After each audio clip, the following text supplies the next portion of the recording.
Cuando mamá lastima, de Rayo Guzmán. Los límites del amor. La recta es del hombre, la curva es de Dios. Antonio Gaudí. Muchos años fingí ser feliz. Durante mucho tiempo demostré ante los demás que no me dolía nada. Me había perdido entre los personajes que inventé para conducirme por la vida con mi máscara de felicidad puesta. La sociedad le pide al ser humano una lista interminable de condiciones para moverse en su seno. Reglas, prejuicios, apariencias, juicios. Si logras aprender a jugar este juego, eres una persona normal. Le ponen el nombre de éxito, prestigio, incluso de bondad. Le llaman ser bueno. Lo primero que te sucede cuando sueltas las ideas de todos para procurarte ideas propias es que te sientes culpable, como si estuvieras traicionando al mundo entero. Sin embargo, lo peor es cuando estas ideas que no te permiten ser tú misma y te fatigan el alma, te las han obsequiado tu mamá. En una sociedad donde la figura de la madre es impoluta, no es bien recibido hablar de los errores. No se debe hablar mal de la madre, porque es pecado, porque el karma te va a perseguir y te va a alcanzar con tus propios hijos. Retorciéndote entre la culpa y el deseo de dejar de sufrir, tienes que aprender a transformar ese lazo que te asfixia en un cordón de seda que, a pesar de que te mantiene unido a ella, no te lastima. Aprendí a fingir ser feliz desde muy pequeña. Por consecuencia, mi madre estuviera feliz. Desde la más tierna infancia, ella me dijo que mis acciones la hacían sentir bien o sentir mal, según fuera el caso.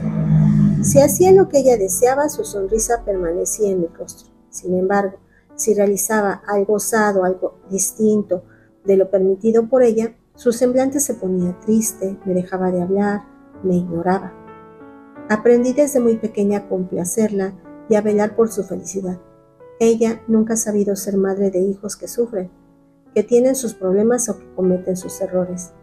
Ella sabe ser mamá de hijos buenos, que aciertan y son felices, porque de la forma de vivir y de ser de sus hijos depende su reputación como madre. Se llama Regina Mendiola y fue la hija de en medio, como se le dice, el sándwich de su familia. Hija de padres humildes de origen, mi abuelo Rigoberto era transportista, mi abuela Juana ama de casa. Los abuelos provenían de familias numerosas, de esas donde los hijos mayores crían a los hijos más pequeños. Se casaron jóvenes, como se usaba en aquellos tiempos, y tuvieron 7 hijos. 2 no se lograron y vivieron poco tiempo. Uno murió a los 7 meses y una niña a los 2 años.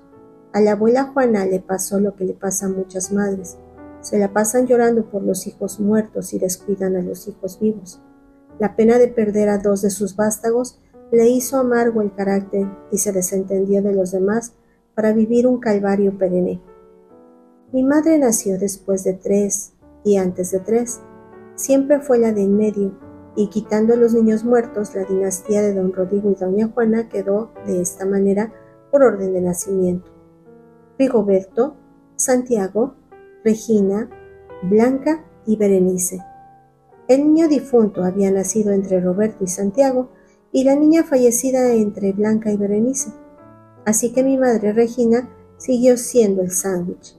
Vivía en una casa con 3 habitaciones y con un largo pasillo en el centro que llevaba hasta un patio trasero en donde había gallinas y patos.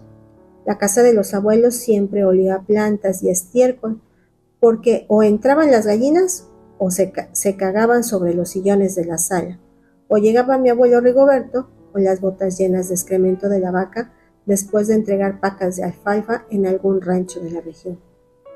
En una habitación dormían los hombres y en otra las mujeres. La habitación más grande y con baño era la alcoba de los abuelos. Era una casa modesta con paredes descascaradas y muebles viejos. La cocina era el lugar donde se concentraban los quehaceres de la abuela, mientras que las hijas se encargaban de barrer los pasillos, tender la cama y de todas las demás tareas del hogar.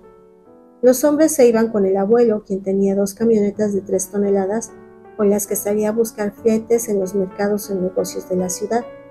Una familia unida y honorable, con sólidas bases morales donde los roles estaban bien definidos y las ideas sobre el pecado y el castigo habían sido transmitidas a los hijos para protegerlos del mal. Mi madre siempre fue conciliadora con la familia, a la que no le gustaban los gritos, la que tenía miedo de todo. La abuela, con su carácter amargoso, la convirtió en una niña sendosa y obediente, pero llena de pánico. Aprendió a no dar problemas, a no hacer enojar a su madre y a esquivar los golpes del abuelo que cuando perdía los estribos quería resolver todo con coscorrones. Aprendió a interceder por todos y a vivir evitando el conflicto. Le incomoda el cambio. No sabe caminar por la adversidad. La educaron para aparentar ante todos que es feliz, decente y correcta, para conducirse por la vida escondiendo una elevada moral y miedos atroces que le daban. Yo he llegado a la conclusión de que la ignorancia de los abuelos y el fanatismo religioso hicieron de sus hijos seres miedosos y afectivamente enfermos, socialmente y en apariencia personas de bien, hombres y mujeres trabajadoras con familias decentes, alejados de los chismes y siendo ejemplos de la prosperidad. Levantando la alfombra de la historia familiar está el polvo que se ha escondido a lo largo de los años para hacerse crecer y creer a ellos mismos que caminan por la vida pisando suelo limpio. Pero ahí, en ese polvo, están sus raíces de sus obsesiones, las causas de sus debilidades, las adicciones de los nietos, los abortos de las nietas, los actos fraudulentos y tramposos de una de las perversiones sexuales de otros. Ahí, debajo de la alfombra donde nadie lo ve, ahí donde solo alguien con fuerza y agallas se atreve a levantar el tapete y hacer una limpieza profunda. Mi padre conoció a mi mamá en una fiesta.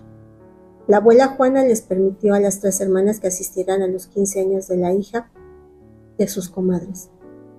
Enfundadas en la moda de los años 70, las 3 hermanas con peinados de salón se dirigieron a disfrutar decentemente de una amena reunión. Al verla tan modosita y bien portada, mi papá de inmediato pensó que se había topado por fin con la virgen anhelada e inmaculada que le había dicho la sociedad que buscara. Se hicieron novios y al cumplir el año del noviazgo le pusieron fecha a la boda y se casaron. Ella tenía 21 y él 22. Mi padre provenía de una familia de 4 hermanos varones que habían sido criados por una madre que enviudó a temprana edad. Una dinastía de hombres que admiraba el valor de la mujer emprendedora por haber tenido de ejemplo una madre trabajadora y valiente en casa. Damián se llamaba mi papá y es un ser adorable. Lo amo con todo el corazón. Damián y Regina se prometieron amor eterno y formaron una familia de 3 hijos. Mauricio el mayor, Susana la del medio, Karina la menor. 2 años de diferencia nos separan uno del otro. Yo, Susana, soy el sándwich, igual que mi mamá. La nuera y la suegra no congeniaron. Esos caracteres tan diferentes se rozaron y sacaron chispas. La abuela Macaria, tan relajada y empoderada, chocó con la fragilidad de mi madre, con su ser perfeccionista y rígido lleno de miedo. Con sus dulces maneras disfrazadas de buena intención, alejó a mi padre de su familia. Lo convenció de que era muy estruendoso y conflictivos esa familia. Lo alejó de su madre y a nosotros de su abuela, a la que visitamos sola 1 o 2 veces por año, para que nosotros creciéramos lejos de las malas ideas y que ella no se perturbara la paz. Mi padre vendía maquinaria agrícola de importación y mi madre dedicada a su hogar. Ese hogar en el que nos crió con miedos, con temor a Dios y al que dirán. Ahí donde yo crecí buscando su aprobación, a toda costa para sentirme buena hija, buen ser humano. Siempre que provocábamos un conflicto, que hacíamos alguna travesura, nos amenazaba con su muerte o con su partida. Un día de estos se levantarán y no me van a encontrar, y a ver qué hacen. Era una de sus frases disciplinarias predilectas. El rol de víctima siempre la ha desempeñado con amabilidad. Como aquí tienen a su sirvienta, que les hace todo lo que me he sacrificado por ustedes y miren cómo me lo pagan. El día que me convierta en un estorbo y en una carga para ustedes, van y me tiran en un asilo. Mis hermanos nos mirábamos angustiados y asustados al imaginar que mi madre nos abandonaría o que un día la encontraríamos muerta a causa de nuestras travesuras. Utilizó el miedo para hacernos obedientes. Con miedo nos hizo aprender a aparentar ser felices y que nuestras vidas eran perfectas. La época que más le agradó en su rol de madre fue cuando éramos pequeños. Nos podía controlar con historias de diablos e infiernos, de castigos y purgatorios. En su amor curtido de ignorancia y fanatismo nos cubrió con un manto protector tejido de buenas intenciones. Con su amor miedoso nos tomó de la mano y nos llevó por el camino de seres felices. Que la gente no sepa que reprobaste esa materia, Mauricio, van a pensar que eres un tonto, le decía mi hermano, a quien las matemáticas no se le daban. La ropa sucia se lava en casa. No le cuentes a nadie que andamos cortos de dinero, no tienen por qué saberlo. Deberían estar agradecidos de tener una madre como yo, y la mejor y más poderosa. Ahora que llegue tu padre vas a ver. Recibimos con miedo a mi padre. Mi madre, con la ayuda de la abuela Juana, nos configuraron una figura paterna que semejaba un verdugo encapuchado y vengativo, cruel y despiadado, que estaba al acecho de la más mínima de nuestras faltas para dejar caer la hoja afilada de la hacha sobre nuestros cuellos. Más de una vez escuchamos a la abuela Juana decir que a los hijos y a los animales se les educa a golpes, y presumía las tundas que le propinó a sus críos cuando eran pequeños. Así crecimos, meciéndonos entre los brazos de una madre miedosa, escrupulosa, prejuiciosa y víctima que nos alejó durante nuestra infancia de papá, diciéndonos que él venía cansado de trabajar y que no lo molestáramos. No comíamos la sopa sin chistar, hacíamos los deberes y nos encerrábamos en nuestras habitaciones para no hacer ruido, para no dar problemas, para no importunar. La conducta de mi madre ha sido un claro oscuro. En su lado de luces se encuentra muy cuerda, su gentileza, su bondad, su orden, su armonía. En su zona oscura están sus miedos, su necesidad de control, su falsa tranquilidad, su dureza. Mi hermano Mauricio creció y se fue lejos de estudiar ingeniería industrial. Mi madre le habla por teléfono cada 2 días para estar al pendiente de él. Yo siento a Mauricio incómodo con esa dinámica, pero no le digo nada. He llegado al punto en mi vida en el que no me meto en la vida de otros para que no se sientan con derecho alguno a meterse en la mía. Mi hermana Karina es diseñadora de modas y vive en Brasil con un profesor de yoga. Están asentados en Río de Janeiro, donde ella encontró un trabajo para una firma reconocida de ropa y su esposo da clases a señoras de prestigio en un club deportivo de aquella ciudad. Karina es la preferida de mi madre. A veces pienso que en mi hermana ve realizados sus ocultos y secretos anhelos de superación, esos anhelos que jamás compartió con nadie, que nunca expresó y que escondió detrás de un discurso amoroso y devoto hacia su rol de madre de tiempo completo. Siempre ha sentido que a través de la vida de mi hermana mi madre encontró una realización propia, idealizando la vida de mi hermana. La considera perfecta y sus diferencias afectivas para con nosotras son obvias. Para mí, las cosas fueron más complicadas. La herencia de sus miedos y la necesidad de aprobación me asfixiaron desde la adolescencia. Me hice rebelde y grosera, la personificación precisa de los seres que desprecian mi madre, de esos que se van al infierno cuando se mueren. Le refutaba todo, cuestionaba sus ideas sobre el diablo y el castigo, incumpliendo sus reglas y aplastando sus principios morales. Me hice de amigas de personas diferentes a nosotros. Lo mismo llegaba a casa acompañada de una niña de alcurnia que de un hippie con cabellos largos. Lo mismo se me veía entrar a una iglesia que a una discoteca de moda. Mi espíritu diferente aspiró el polvo debajo de la alfombra. La soberbia me dio la fuerza para levantar el tapete y sacar la basura que estaba debajo. En nuestros enfrentamientos le llegué a echar en cara a mi madre su falsa moral, su manipulación disfrazada de bondad. Para entonces mi mamá ya no podía ocultar el sol con un dedo, y ya no me tragué el cuento de la familia perfecta. Me di cuenta de que mis hermanos eran ventajosos y abusivos. Supe que el tío Rigo había sido sorprendido robando en una bodega, y que si no es por la intervención del abuelo hubiera ido a parar a la cárcel. Me di cuenta de que el tío Santiago tenía una hija fuera del matrimonio. Me enteré de que la tía Blanca había abortado aconsejada de la abuela Juana, quien prefirió la muerte del producto que el desliz de su hija al verla con un bastardo en brazos. Me di cuenta que la tía Berenice era lesbiana y que por eso usaba el pelo corto y prefería los pantalones que las faldas. La llegué a encontrar besándose con sus novias en un rincón del parque y se lo dije a mi mamá, quien con una cachetada me hizo tragarme el comentario. Lo que más me dolió es que mi madre prefirió guardar las apariencias que explicarme las cosas.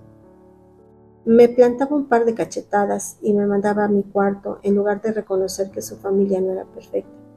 Fue en ese tiempo en el que me acerqué mucho a mi papá. Una tarde cualquiera lo fui a buscar a su trabajo y le pedí que me platicara. que platicara conmigo, que me explicara por qué mi madre seguía empecinada en negar la realidad. Estaba cansada de verla fingir que no pasaba nada, cuando estaba sucediendo todo. Estaba fastidiada de que me exigiera ser perfecta cuando soy humana.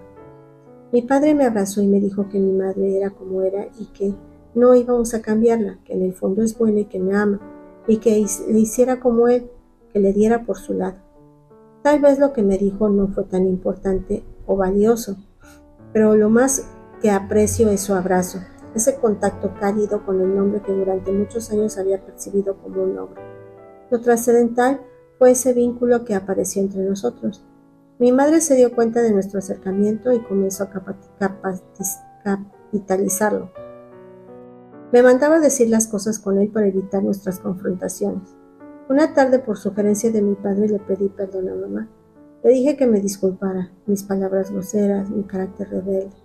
Ella solo atinó a decirme que no me preocupara, que una madre perdona a todos sus hijos, pero que dejara de ser como era porque Dios me iba a castigar. Entonces me refugié en la escuela y en el trabajo. Me metí a estudiar comercio internacional y a trabajar medio tiempo en la agencia de exportaciones. Sin darme cuenta y por inercia comencé a imitar a mi madre, a esconderme de mí misma detrás de la apariencia de una vida trabajadora y correcta. Me puse la máscara de la Susana simpática, aguerrida, fuerte y empoderada. Me dediqué a demostrar a todos que tenía una vida útil y que era feliz. Me enfundé en un rol de la que se resuelve todo, a la que no se le complica nada, de una supermujer. Con maneras diferentes emulé a mi madre con su empeño de aparentar que nada pasaba, que tenía todo bajo control. Terminé mis estudios con honores, conseguí un excelente trabajo con una firma japonesa. Aprendí a hablar 3 idiomas y a vestir con sobriedad, procurando ser lo que los demás esperaban de mí, lo que mi madre esperaba de mí, para sentirme aceptada. Las formas eran diferentes, pero en el fondo el mismo, el miedo, el prejuicio, el temor al que dirán, la necesidad de aprobación, entrenada desde la infancia para esconder lo que pasaba en el fondo y solo mostrar la superficie. Me descubrí un día siendo igual que mi madre. Nunca hablaba de la homosexualidad de mi hermano Mauricio, que vive con su pareja a escondidas de mi madre refundida en su closet lejano, para no matarla de un coraje. Solo contaba que era ingeniero exitoso, que radicaba en otra ciudad y que era muy guapo. Contaba a los demás que mi hermana Karina es una exitosa diseñadora y que vive en el extranjero, pero al igual que mi madre evité mencionar que era amante de un hombre casado, que su profesor de yoga abandonó a su esposa y a sus 2 hijos para irse con ella, y que mi hermana era quien mantenía a su hombre, y se hicieron adictos a la cocaína. De repente un día me descubrí con más forma que fondo. Me sentí vacía, sin sentido. Me miré a un espejo y me encontré con mi mamá. Ese día me impuse el propósito de recuperar mi identidad. Me sentí fatigada de aparentar lo que no soy, de buscar lo que no quiero, de perseguir lo que me lastima. Me di cuenta que tenía que poner límites, límites sanos que separan mi vida de la de mi madre, mi manera de ser de la suya, que nos convierte y nos permite seguir siendo madre e hija sin rencores. Límites sanos que separen nuestras historias personales y que permitan que las ideas de mi madre que me atormentan queden en su mente y no en la mía. Yo no tengo derecho a juzgarla ni a cambiarla, pero sí tengo el derecho a ser yo misma, a generar mis propias ideas y a deshacerme de sus miedos. Que lo que le pertenece a ella se quede en ella y, con respecto, dirigirme hacia la edificación de una personalidad más genuina y más honesta. Renté un departamento y lo decoré a mi gusto. A pesar de que ella me pidió que la llamara a diario, no lo hice. Consideré que una vez cada 2 semanas sería suficiente. Comencé a vestirme como yo quería, me relajé, solté el cuerpo y comencé a disfrutar más mi trabajo, a no sentir miedos ni prisas por llegar a donde no sé. Concebí un Dios amoroso y no un Dios justiciero. Fabriqué pensamientos valientes y positivos que sustituyeron en mi mente las ideas escrupulosas de mi madre. Llevo 2 años de relación con Vicente, un compañero de trabajo. Él ha sido el primero en darse cuenta de mi cambio y le gusta. Dice que me he convertido en una Susana más entera y más auténtica. Cuando no sé generar el cambio desde la voluntad bondadosa, es la adversidad la que lo provoca. En el caso de mi madre así sucedió. Una tarde recibí una llamada telefónica desde Brasil en el que le informaron que encontraron muerta a mi hermana Karina en su casa. Una sobredosis acabó con su vida, aparentemente exitosa y feliz. Mi madre no pudo esconderse la tragedia de los demás. Después de su caso apareció Internet en las páginas y en los círculos sociales. Mi padre se encargó de todos los trámites para regresar el cuerpo a México, porque mi madre sufrió de una crisis nerviosa que la mandó al hospital. No pudo asistir al velorio de su hija. Cremamos el cuerpo de mi hermana y sus cenizas reposan en un cofre en un depósito en una capilla cercana a la casa. Apenas estaba recuperando mi madre de su crisis y asimilando su duelo cuando se le apareció mi hermano con su pareja en casa. La muerte de Karina le abrió los ojos a Mauricio. Se dio cuenta de que negar la realidad es vivir una vida a medias y se armó de valor para asumir sus preferencias sexuales ante mis padres. Fue entonces cuando supe que Mauricio se había sincerado con mi papá hacía más de 5 años y que de manera respetuosa y amorosa, él le dijo que era su decisión y era su vida personal, que siempre lo amaría, que no le comentara nada a mi madre para no ocasionarle pena. Aquella petición solo retrasó el momento que no impidió que Mauricio se cansara de fingir ser alguien que no era. Para mí, solo estaba ocurriendo lo consecuente, lo lógico. No se puede tapar el sol con un dedo, ni se puede vivir el presente con ideas añejadas o podridas. No se puede vivir en depresión en nombre del amor. Recuperé mi autonomía amorosa y me desvinculé de mi madre con respeto, conscientemente de que su forma escrupulosa de amar me lastimaba. Disolví sus ideas prejuiciosas y justicieras en el vaso del perdón. Me tomó mucho tiempo, pero estoy convencida de que un perdón demasiado rápido no alivia a nadie. Si uno se toma su tiempo y le pone decisión y empeño, el perdón se impone por sí mismo. Me parece que un perdón otorgado demasiado pronto a veces es percibido por quien lastima como una absolución, y que si no estableces límites sanos y respetuosos en el momento oportuno, eso se convierte en un juego perpetuo en el que uno daña y el otro perdona, sin que ninguno aprenda algo positivo del dolor ni del agravio. Todos los seres humanos hemos lastimado a alguien en algún momento de nuestras vidas. De manera voluntaria e involuntaria hemos hecho daño. Todos merecemos una oportunidad, pero también todos merecemos establecer sanos en nuestras relaciones afectivas y sobre todo con nuestra madre, quien por habernos dado la vida a veces nos percibe como una extensión de ella misma y no como individuos autónomos y con existencia propia. Una madre no solo nos da vida, nos inyecta sus ideas, nos transmite sus emociones, sus maneras de andar por la vida, y hay algunas, como la mía, se niegan a aceptar a sus hijos viviendo vidas diferentes a las que a ella les enseñaron. Establecer límites con mi madre no significó dejarla de amar, solo busqué una relación más positiva con ella, una relación quizás con más distancia, pero con menos rencor. La adversidad ha sido la mejor maestra para mi madre. Cuando el dolor fue insoportable, se preguntó a sí misma qué era lo que había hecho mal. Fue entonces cuando la vimos salir a la calle sin esconder sus tristezas, cuando la percibimos más honesta y sin aparentar. Hace 2 meses se presentó en mi departamento. No criticó mis muebles ni mi forma de vestir. Por el contrario, reconoció mi buen gusto y se sentó relajada en la sala. He venido a pedirte perdón, Susana, me dijo. Todo lo que ha pasado me ha hecho reaccionar.